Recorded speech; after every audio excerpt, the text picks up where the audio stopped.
Hi, everyone. TGIF, as Ziggy would say, trade great or trade good in face. Hi, Brock. How you doing? Anyone see a black screen this morning?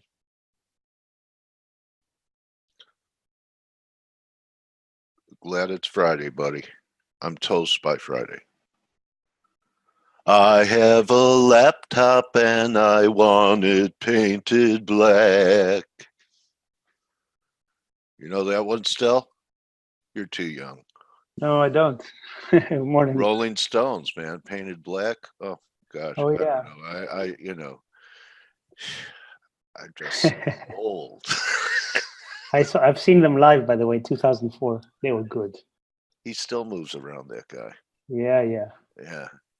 All right, well, I'm a Rolling Stone, and I'm going to roll into, have caught a few fading some strength in stock indexes this week. I figured I'd try it one more time on Friday. This close is pretty important, so we'll see what happens. To have a 2-week reversal, you need 82.48 on a Friday in NASDAQ. Could happen. I mean, it could blast off too. So one thing I have noticed is, in the S&Ps, that the rallies don't have the same type of, zip. So I'm thinking this could be a false breakout out of a descending triangle. So far we've taken out this high. It's kind of an unchanged close on the week. I don't think it's, its candles are so small. Yeah, it looks like about unchanged. I don't know, Steve, what kind of candlestick is this weekly going to be on S&Ps if we close here? A spinning top? Can you zoom in, please? I've never zoomed. Oh, we're in Zoom. Use your mouse roller. Oh, roller. Oh. Yep, there you go. All right. Okay, move it more to the left. Oh God, I knew this would be an abortion. Okay, let me check on my chart and I'll tell you. Wait. All right, someone take over the anyway. All right. It's a spinning top so far. Yes. A spinning top. Okay. Yeah, so far it's a spinning top. Yes, exactly. And we're very close to Hanukkah. And the dreidel is a top. And I know you don't know what a dreidel is, Steve, but when I move there, we'll play. Okay, you'll like it because you can win gelt. Do you know what gelt is? You're all words, but no action. Gelt is money.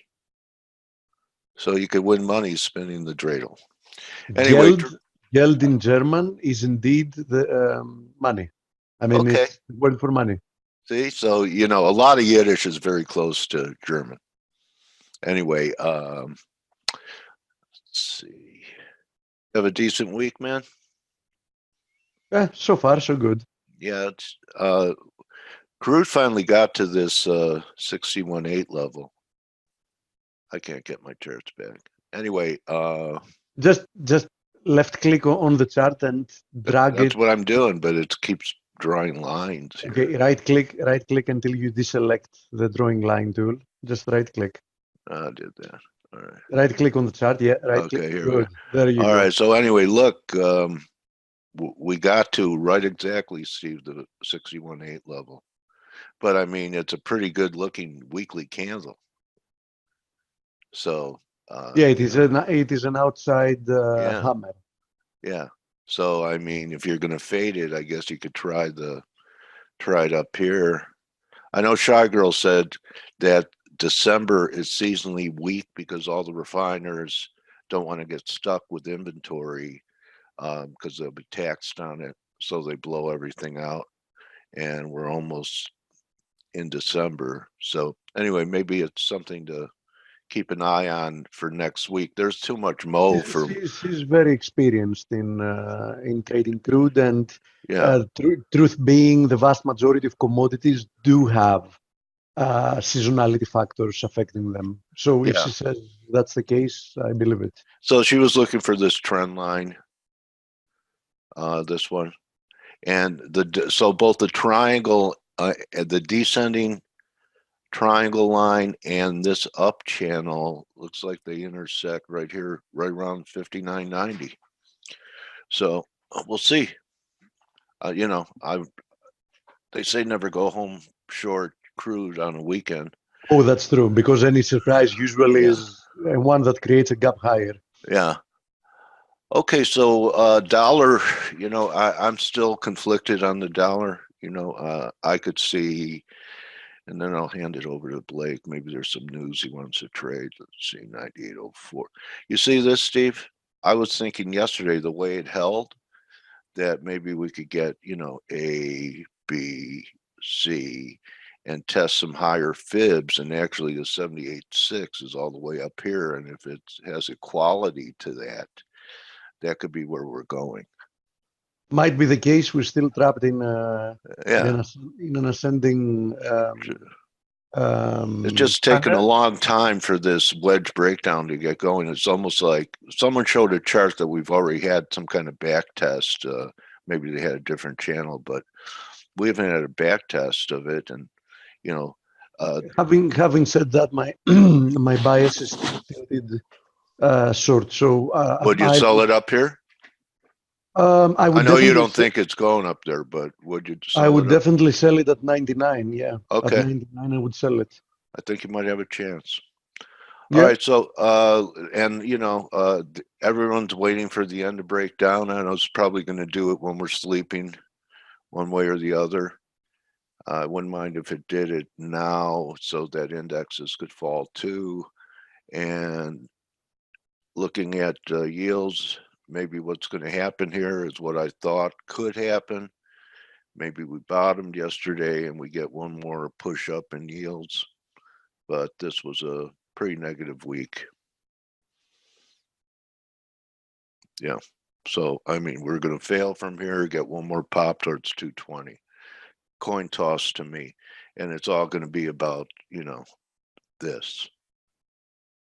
So we'll see what the spinning top does if we stick here. And it's about all I have to say about the markets, but I do have something to say about this.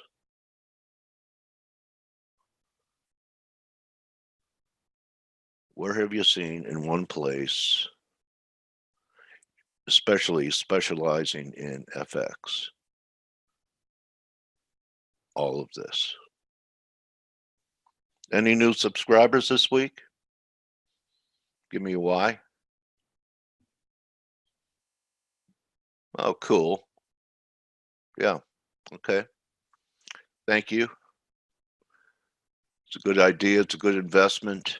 If you're not going to invest in your trading career, Mr. Market will, you know, take your donations. He tries to steal your money all the time, doesn't he? Blake, you've gotten pretty good at not letting the market steal more than you make. Yes, I mean that's how I make a living. Right, that's what I'm saying. So that's what I'm saying. You're making a living doing it. So yeah. So I guess I would say, you know, it's funny you're talking to me, and I'm like, right now I'm like very tired. I got up at 1. Oh, that's right, for the speech. Yeah. Was it worth it? What's that? Was it worth being up for it? No, okay. It wasn't. It wasn't now I all. get your mood. Now I understand. And I'm half asleep right now. Yeah. And I'm literally half asleep, and I'm just tired, you know. Like, hey, you know, hey Steve, still, should we give Blake the rest of the day off? What do you think? Oh, I'm going to sleep. Don't like I tried to lay down. I couldn't lay down. Like from 2 o'clock to like basically 3:30. I just laid there, and you know, because stupid me, I got up and I had half a cup of coffee, and you know. So tell us the nothing that she talked about. Before she just sound like the same. Groggy. Yeah, and she's like, you know, Europe needs new policy mix. What is that supposed to mean? Yeah, generalities. Yeah, like nothing specific, and so you Double know, speak. Yeah. pretty much, and so you know, I mean, nothing happened. I mean, it's really, you know, it's very it it was a non-event. But the euro is actually a little bit lower due to like some of the PMIs that came out, and the cables, you know, a little lower probably due to some of the PMIs coming out. But other than that, it's been really quiet, and it's horrible because well, at least, excuse me, I was hoping for some volatility today, and we didn't get any. So it's you know, here we go into Look at 2 the end of the weekly week. candles. It's unbelievable. The range in 2 weeks has been 110 pips in a 2-week range. Oh, for the euro? Yeah. I Look mean, at it. It's unbelievable. Yeah, Anyway, it's it just doesn't look really good either. I mean, you know, I kept wanting to give it the benefit of the doubt, but it feels like it's taking too long, and the bounce off this 110 level is so far crappy. Well, everything's okay. So let's talk about that for a moment, since there's not a whole lot to talk about other than, you know, the cable's coming down, but I'll talk about that here in a moment too. One of the other things that we have, which is obviously affecting the market greatly, is just the grind up and now stall of equities. So equities have two directions: they go up or they consolidate, and so they don't go down. Not right now. And so for the dollar to gain any type of direction is going to be very difficult. You know, you could debate, is the dollar going to go up if stocks go down? Is the dollar going to go down? Or, you know, I have my own views.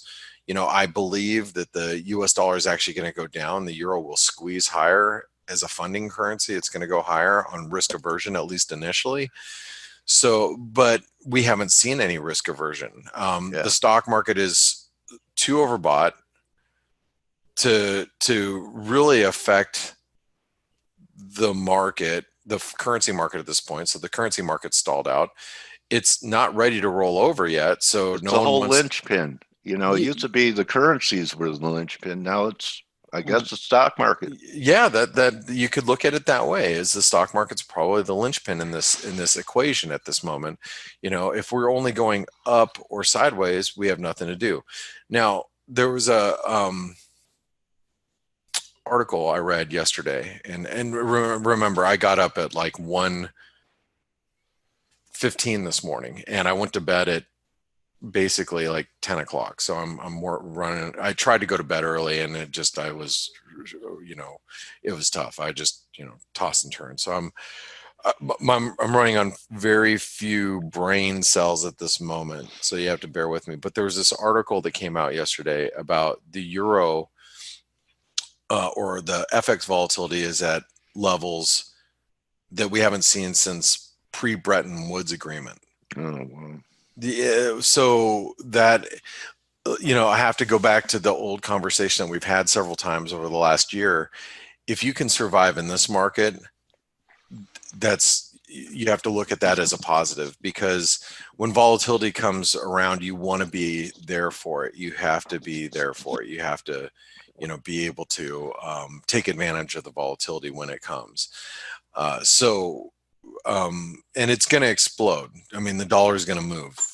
I don't know if it's going to go up or down. I have my suspicions on where I think it's going to go, but that doesn't mean I'm right. And frankly, I don't care. I just want it to go somewhere. I want the dollar to start moving. And we haven't had it. But this is where you have to be really prudent about being careful about the positions you take, very targeted entries, and, you know, take some profits when you see them. And that would be, you know, my, you know, my best, you know, I think that would be my best, you know, idea for you, is just make sure that you guys are just, you know, being very careful about what you're doing. The position that I'm in, that I'm currently trading right now, is the US dollar Japanese yen. And, we have it on a weekly candle, so you can see we're going to have an inside week. I doubt we're going to break into new lows this week. As much as I'd love to believe that we're going to move 30 pips lower and start moving lower, it's like, why is it going to happen today on a Friday? Chances are it's not going to. So we're probably going to have an inside week. However, I have to, also reiterate that the market has been, the dollar yen has not been going up as equities have been going higher. And that's something that might weigh on the market moving forward. There's been, a lot of headlines for and against, or positive and negative regarding the trade war, and it's just kept the US dollar Japanese yen in a very tight trading range. But notice that we have this triangle formation. We're coming out of an ascending wedge, and so a break lower, especially below this 50-day moving average, it comes in around, like I said, 108.20. That would be my cue that the dollar yen's really starting to move lower. Raghi is with you, Blake. She likes the dollar still. And then the next strongest currency to her that she just added is the yen, which is, paired the other way. So probably looking for lower yen. She doesn't want to sell it against. You mean lower dollar yen or lower? Yeah. The way it's put together in futures. Yeah. Stronger yen would mean a lower dollar yen. Right. Yeah. Yes, correct.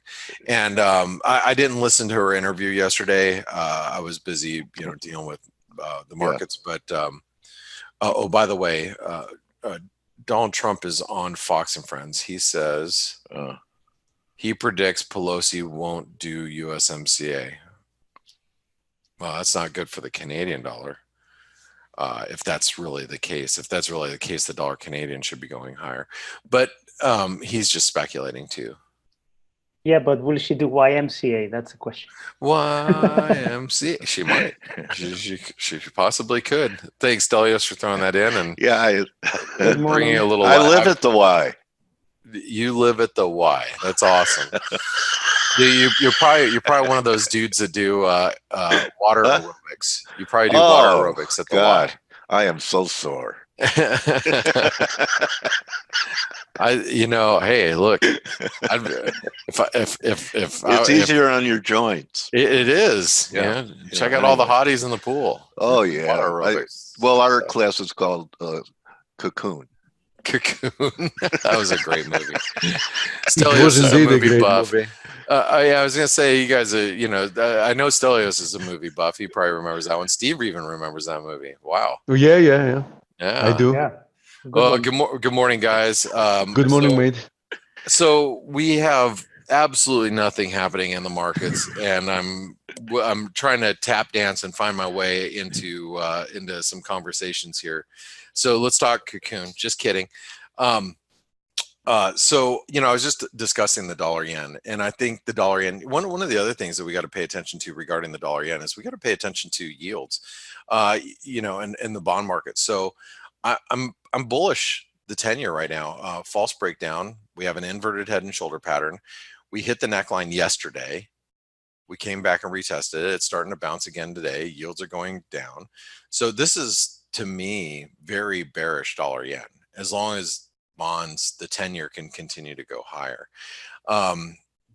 This is actually the one thing that would worry me about the dollar yen is if we saw the 10-year doing this again, and then I would just kind of throw in the towel and say I don't even know what the technical formations the 10-year is following. But at this point, it's false breakdown, reversal, inverted head and shoulder pattern, retest the neckline, and we should be going higher now. So that means that if we're going higher in the 10-year, bond yields are moving lower. And as I tweeted out a few days ago, I think the dollar yen's following yields more so than it is stocks, because if it was following stocks, stock market up, dollar yen would be a lot higher than it is. So I think the dollar yen is more in tune with what is happening Sorry, guys. In the 10-year bond market, I am yawning because I've literally had like 2.5 hours of sleep last night. So that's what I'm thinking there. Stelios, Sir, hey, can you tell us a little bit about Brexit? no. I'm just kidding. Okay, so we were discussing the pound's a little weaker this morning, and UK PMIs came in a little weak. Same with some of the Eurozone PMIs. If you look at, let's go over here to our calendar, and you can see some of the PMIs that have come out overnight. You had the services PMI for the UK come in weak. Manufacturing PMIs come in weaker than expected. Eurozone, the German numbers came in a little bit better, but overall, the rest of the Eurozone numbers continue to look weak. So that, that took a little bit of air out of the cable, as the cable has been failing on its attempts to 130. But I still see this bull flag pattern, and if you look at the daily chart, it's actually still relevant. I do think that the market was probably a little long going into this week, hoping for that upside breakout, because I think that we were all looking at it like this, but in essence, it actually might just be an actual flag pattern instead of a pennant, which means that we might sell off back to 128. But as I mentioned in the chat room a couple hours ago, if we dip to 128, I'd be a buyer. I'd actually actually buy the cable down there if we got there. I don't think we're going to get there today, but you have any other flavor on the pound? Yeah, basically, I mean, PMIs were weak. They're the weakest they've been since 2016, since before the referendum, from what I remember. Services dipped below 50.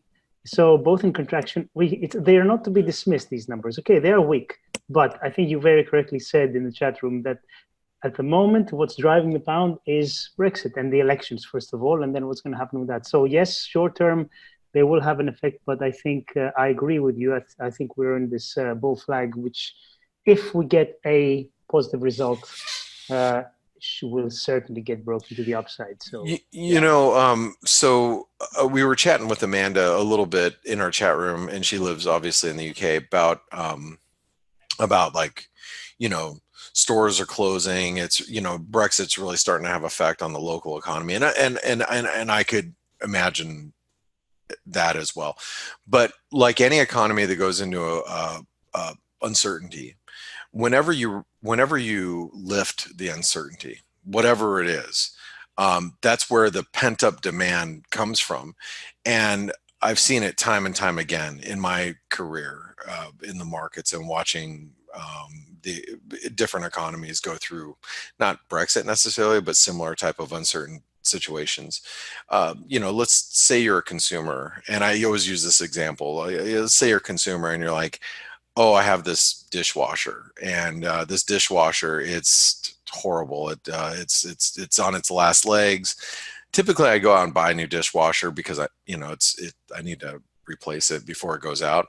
But because of Brexit, I might say, you know what? I want to see what happens. I want to see what, and then once Brexit, no Brexit, deal, no deal. Once it all happens, once all the good or the bad gets out of the way. Let's say there's a no deal Brexit, and the initial shock of, oh my God, there's a no deal Brexit happens, or we have a deal Brexit, and everything is over the next year or two, but we know which way we're going. That pent up demand, or that the pent up demand of consumerism, it tends to pick up again, and so does business investment as well. People looking to invest in the UK have probably stood aside quite substantially over the last few years, and people are looking at the UK saying, man, I really want to put my money there, but I do want to see what happens with Brexit first. And if there's a devaluation of the cable, the pound, like let's say it drops down to 120 or 115, or maybe even closer to par to the euro, people will find that attractive, after the initial shock lower. If a deal Brexit happens and the pound actually goes higher, people will say, "Hey, look, I know what's ahead, and I'm willing to step in right now." So I look at once we get past Brexit, the storm clouds really clear up, whatever storm clouds they were, whether it was a thunderstorm or whether it was just passing drizzle. So using some analogies. So, for me, I look at the cable, and if you really are in the camp that there is going to be a no deal Brexit, and that's going to happen, then you want to buy it on dips. I think you want to buy it at 128. If you really feel that, or there's going to be a deal Brexit, excuse me, if you feel there's going to be a no deal Brexit and things are going to fall apart at the seams, then yeah, you want to stay away, or maybe even look at it as a possible short. But like I said, once you get past the uncertainty part of everything that we're dealing with, that's when you're going to be able to buy it. And so I like I said, I think it depends what camp you're in. Technically, I think that the cable below 128 is a good buy, unless we find out that differently, that maybe a no deal Brexit is more likely than not, and then obviously you got to stop buying the dips on the cable. So anyway, Blake, for me to turn bearish the pound for a more long-term view, the only scenario that's going to make that happen is if Labour win the elections and if Corbyn goes in power. I think that for me will be very negative. But from what I've been reading again today, he's moving further and further away, so that's probably not going to happen. Yeah, and so that's a good way to look at it. And unless that happens, then you have to drop your bullish bias. And there's a lot of unknowns, obviously, but that's the biggest one currently that we all are sitting with, and that's why I'm in agreement with you, and that's why I'll probably be a buyer if we dip down to 128 early next week in the cable. But we'll see if it happens. I don't even know if it's going to happen. It's just I'm not touching it at current levels. We are mid-range. So with that being said, I know we have Canadian retail sales coming out here in a few minutes, so I'm going to turn it over to you and Steve. But I wanted to say, hey, everybody, thank you very much for being a part of the ForexAnalytix community. Remember, if you haven't tried out ForexAnalytix, do so. It's only $1 for 10 days. And even if you're trying out in anticipation of getting the light version of ForexAnalytix and going the $19 a month route, well, at least try it out, because this way you get the full version for the next 10 days. So make sure you give our platform and our community a shot. And then also make sure you visit Forest Park FX. They are our webinar sponsor, and I think Raggy Horner said some good things about Forest Park yesterday, right? Yeah, she said that Jason is their consigliere. He's an attorney, right? Yes. Justin, you mean? Justin, yes, yeah. it's Justin. Justin. Oh, yeah, Trent. But Justin. Justin. Yeah, Justin is the consigliere. Yeah, he's a securities attorney by trade, Yeah. and they do a lot of things, I think, cooperatively. But she said that she would never hesitate to send someone there. Right. That's same with us. We've been working with them for a long time, and they're excellent. They really are. So, guys, have a great one. Have a great Friday, TGIF, and have a wonderful weekend. I'll see you guys on the week ahead video, in a few days. Have a great Blake. weekend, Blake, and get Thanks, some guys. rest. I'm gonna go get some sleep soon. Okay, right. buddy. You should. Bye-bye. Okay, so my quick comment on Lagarde. She, on her first speech, basically, she did say that the Eurozone economy is expected to grow at 1.1% this year, which is lower than previously forecasts. And the trend is that they're lowering the projections as well. She did say a lot of non-specific stuff. Europe needs to invest and innovate, and climate change and blah blah. And so I think she's going to make a really good central bank chief. Indeed, indeed. She did urge governments to boost public investment as well. Of course, because saying, we all know course, that long-term growth is achieved only through debt. Not. Yes, but she said that it's going to help the ECB's job and the loose monetary policy take effect better if the governments cooperate. Okay. So bottom line, to summarize in two sentences, she said, we are extremely monetary responsible. Please, governments, we need you to be also fiscally irresponsible, so we can have a wonderful combination of irresponsibility that's going to give us some prosperity for a few years. Now about the generation of your kids, don't worry about them. They'll probably fight some kind of a world war, but you don't need to care about that today. By the way, core retail sales came in 0.1 better than expected. Headline retail sales as expected in Canada, so nothing there. We do have some PMIs out of the US. The USD CAD has been moving lower today, though, after getting rejected yesterday. Again, as I was saying, 133.50 is very key for the USD CAD if we want to be talking about the potential of upside. And we didn't even reach that, actually. So far, we're pulling back. So, still USD CAD, I think not easy to read at the moment. I mean, if you see, we have spent like quite a lot of time oscillating in roughly, you can call it a range. It's not exactly a range, but it's almost a range. So not easy to read this price action. But yesterday was an inside spinning top. Today we're seeing some nice follow through to the downside. Now, for people that are looking to buy it, I think 131.90, 132 might be a decent level if you want to try the upside. Coach, I hope you're not catching a cold or something. I heard it. I'm all right. Anyway. Yeah, I'm okay. Okay. Cool. Yeah.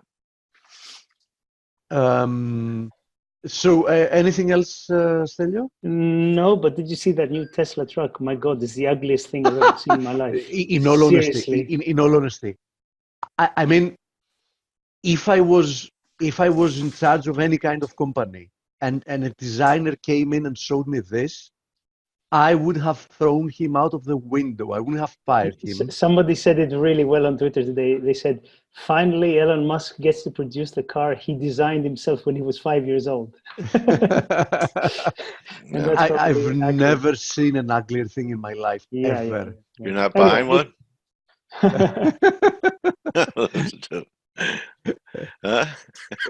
It looks militarized. Well, the glass is definitely not bulletproof. we found out that the glass is definitely not resilient. Yes. Why? What happened? Did they? Oh, did you see that? They threw us a big rock or whatever. They were like, this is being built by the best, like whatever stainless steel or whatever.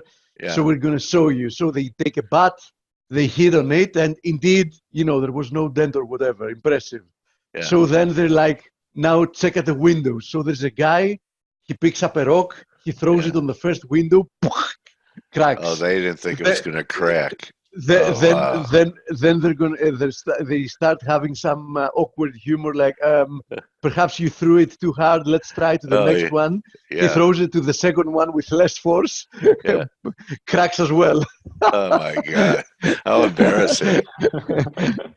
No, to be honest, it's okay. I mean, what I found the most amazing part is that they noticed later in photographs that actually the back left wheel of the car had started, in essence, the word is not falling off, but it had already started getting a very weird outwards angle. So something was wrong with the back left wheel, which I consider the suspension or something. Yeah. Huh. Yeah, or probably the axis that is holding it or whatever. Yeah. So I found that a lot more.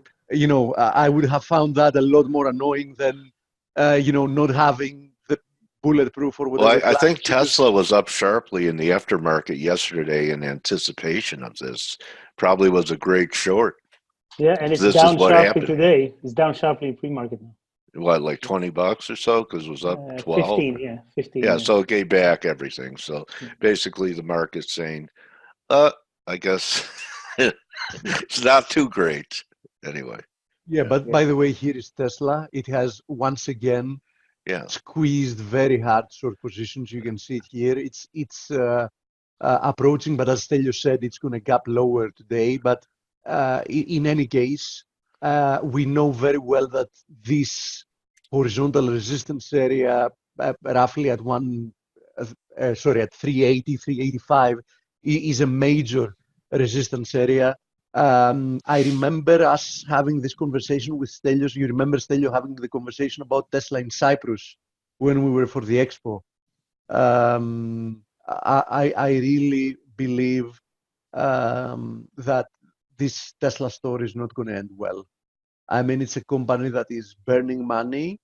It hasn't really made like huge breakthroughs. The designs are not that well. The quality is not that good. And, you know, in my opinion, the Tesla experiment would have worked beautifully if they were faster in delivering, higher quality products. But now they've given the time to like behemoth car producers like the Volkswagen Group, the Toyota Group, etc., to really catch up with them. So I don't see this, ending very nicely. And I do believe that the stock is seriously overvalued. And I do think that Tesla is going to be one of the best shorts once the market starts cracking. Because as you know very well, Coach, once the market starts crashing, whenever that is, but it's not that. I know when it's going to start crashing. When Elon takes one of his spaceships and relocates to Mars. So it's not going to be that much. They'll bring the truck with the broken further into the future. But and you know very well that once we start having financial crisis type of events, what is the first thing that dries up? Credit, and especially credit to companies that can't actually buy back their stock, make a profit, right? Because Tesla can't really make a profit. I mean, it's still burning money. I know that last quarter, like they cooked up the books as much as possible, and they showed like a slightly positive thing, but in essence, it remains a company that is burning up money like it's nobody's business. So I think they're running on limited time, and I don't know what's going to happen with Tesla. It has definitely contributing greatly into bringing electric cars in the forefront, which is definitely a good thing, right? So, but on the other hand, I do think that there is a high probability scenario that at some point is going to be deeply in trouble, and it will have to be absorbed by one of the other companies. But I don't see them making it on their own. Not at least through the next recession, whenever that is, which isn't going to be that far away. Okay, I'm buying some puts.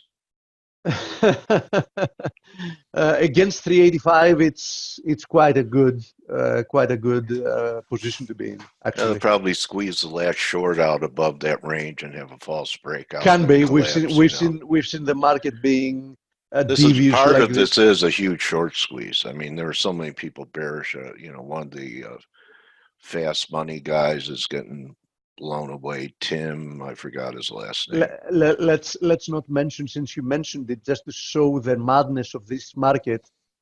The same thing was happening here with the short squeeze in the bin, the Beyond Meat. Look at this chart. Yeah. Just look at this chart, right? It's Beyond Meat. Yeah. Yeah. Beyond. It should be called actually Beyond Bubble, because. Yeah. They opened like at 45, they shot up to 240, and like within several weeks we're down at 75. This is not normal. No. Market movement. I mean, a company cannot be valued May at 45, then July at 240, and then November at 75, and nothing in between has really happened that has fundamentally changed how the company operates or whatever. It's not like, you know, between all this madness going up and down, you know, we had like some, you know, great, you know, fundamental changes or tectonic shifts in, you know, the company's business model or whatever. So this is one more example, along with, of course, the most famous of all recent examples, which show how bubbles can create huge misallocations of investments, what in Austrian economics is called malinvestments. Yeah. Is the situation with WeWork, a company that they almost managed to IPO for 47 billion, and it's in the brink of bankruptcy. Just think about that. I mean, it must have been one of the biggest, like almost Wall Street scams of all time. I mean, if they actually Jamie Dimon was in on that one. Yeah, if they had actually pushed forward a little bit earlier with that they would have IPO, gotten the money. Yeah, they would have gotten the money with a valuation of 47 billion for a company. Zero. Yeah, for a company that is, you know, best case scenario, if they manage to salvage it, gonna cost like, I don't know, 1/6 of that, 1/8 of that, something like that, if they manage to salvage this disaster. Yeah. Tulip mania. Yeah, absolutely. All those are signs, are symptoms of the same disease, right?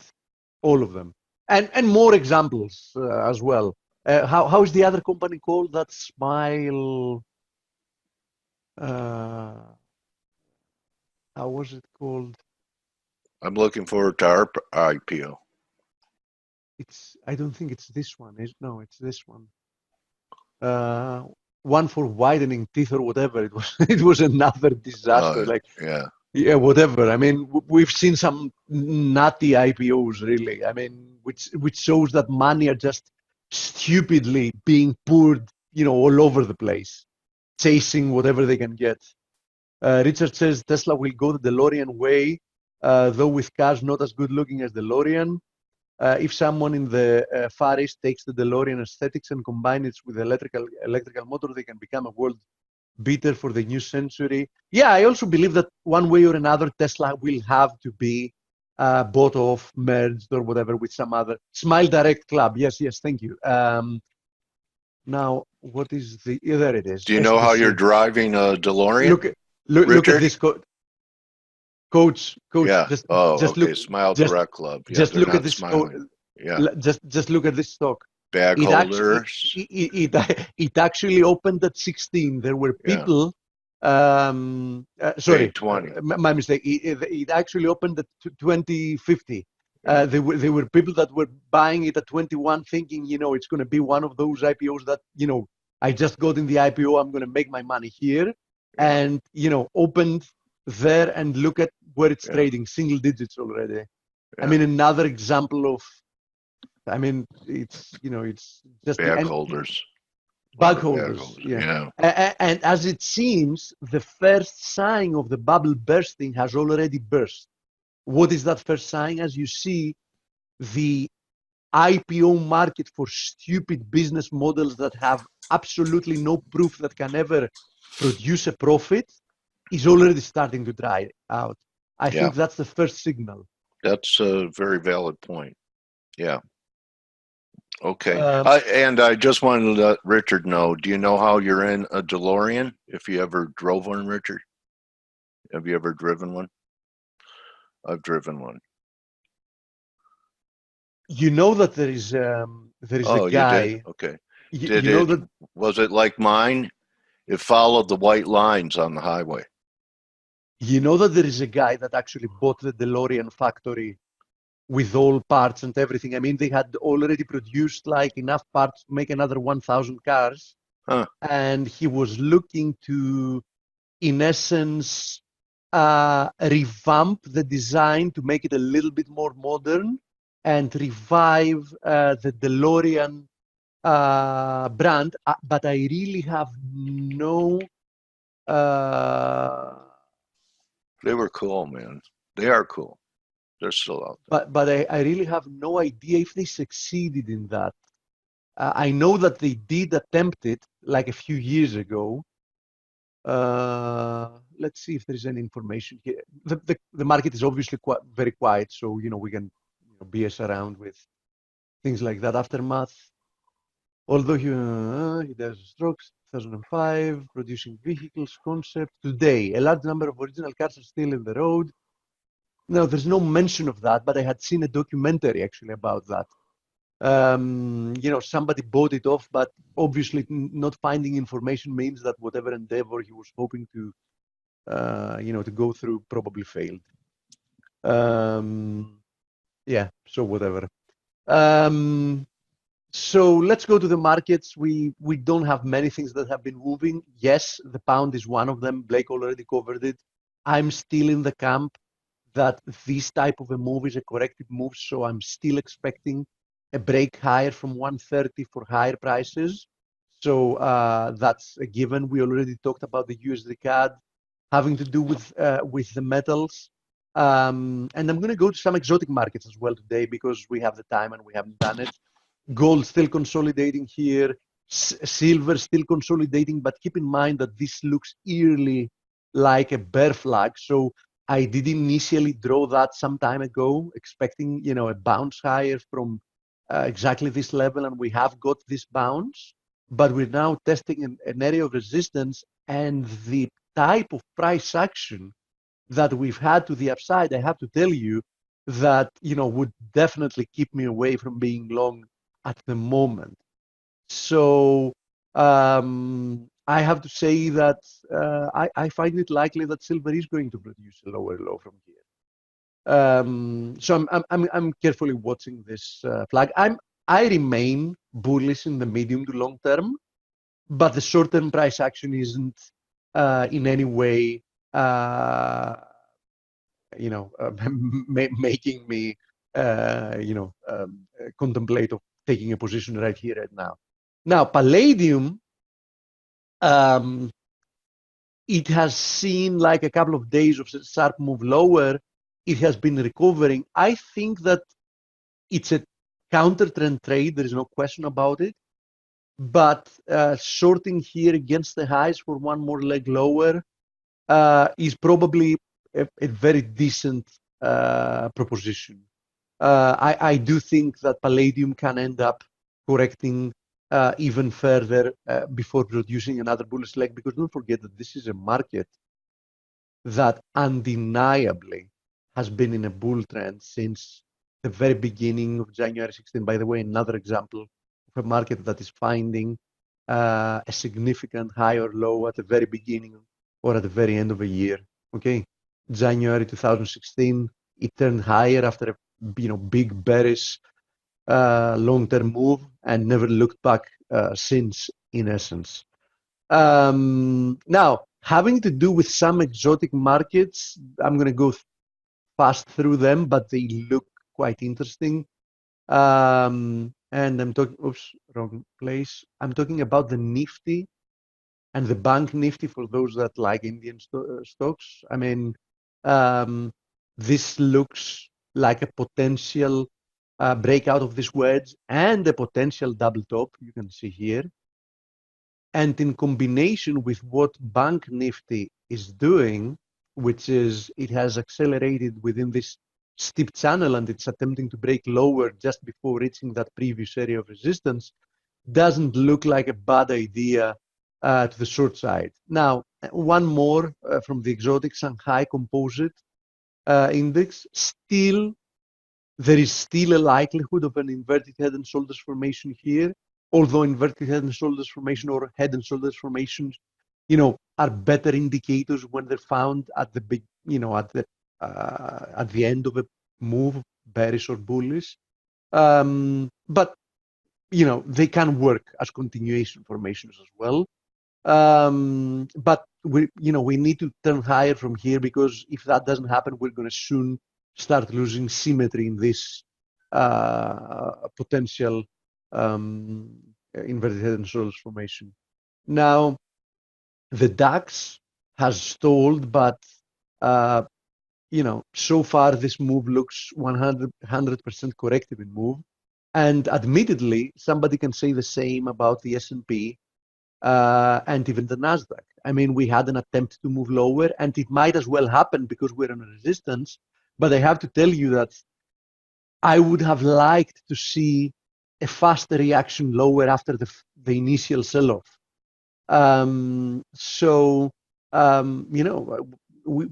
are definitely still in an uptrend, and we definitely still have the potential of moving higher. Same here with the IWM, which also conveniently stopped at a very key resistance area we've talked about multiple times at 160, but it hasn't really gotten rejected from there. It has just stalled and is consolidating. I think this is going to be quite a nice trade. Break above that high is probably going to squeeze a lot of people that might be short this market, because I'm pretty sure there are several stop losses above there. I mean, this is a range that we've respected for like a year or whatever.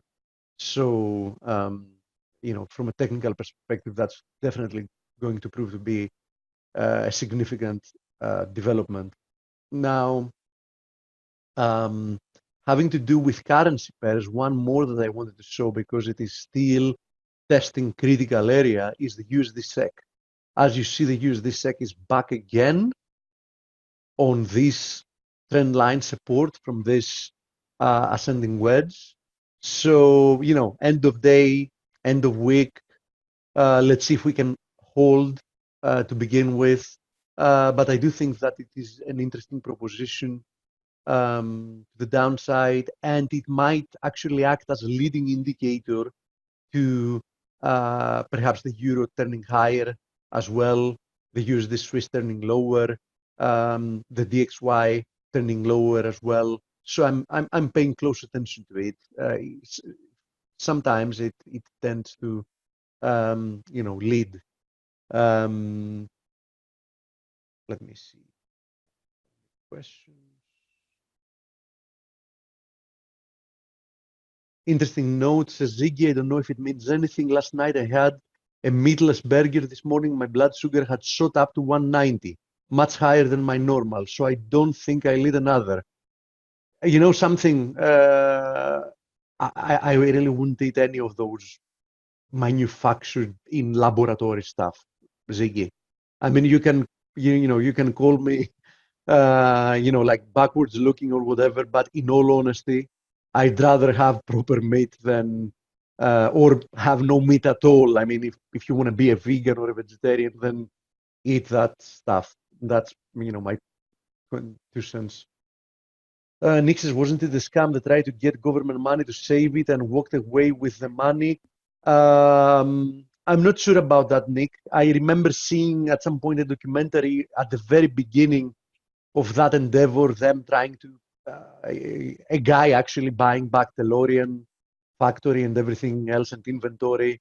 So it was it wasn't showing what happened. It was, further back. He ate what, a no meat burger? Yes, says, yeah. Oh yeah, that's actually Zig. I know you remember the movie. It's possible it's Soylent Green in those burgers.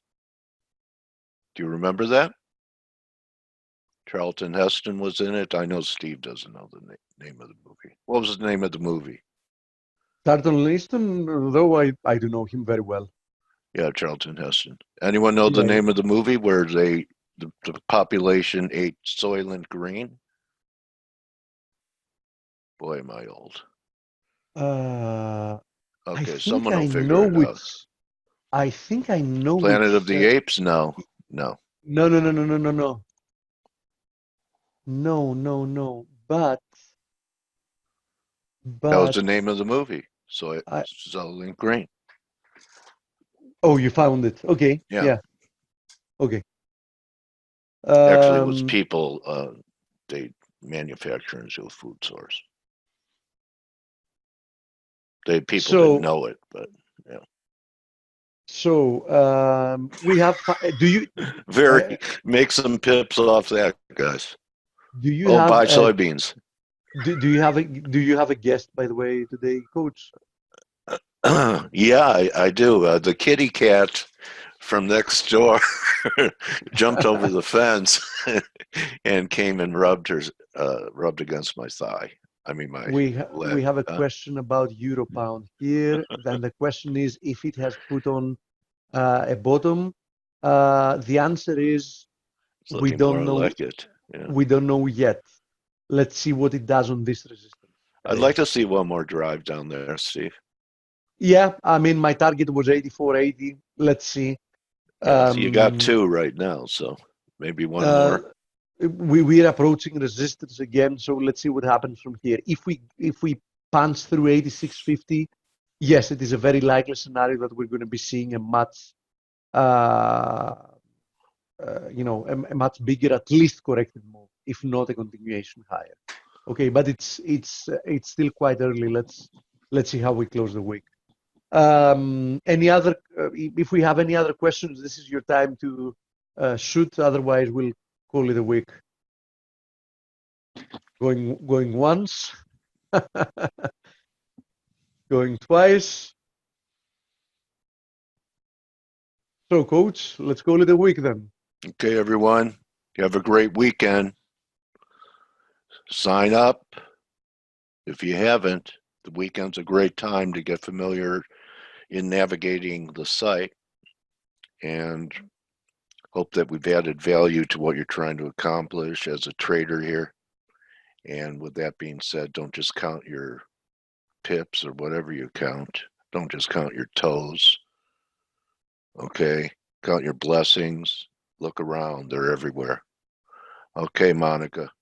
Happy weekend. Yeah, happy weekend, everybody. Thank you. Enjoy. Don't forget to smell the roses too. Besides doing your homework, go get out there and live. That's why you try and make money. It's not just to be locked up with your screen all the time. Go out there and live. That's my coaching advice. Oh, there, Richard found a link for you, bro. Thank you, Richard. All right, everyone. Have a great weekend.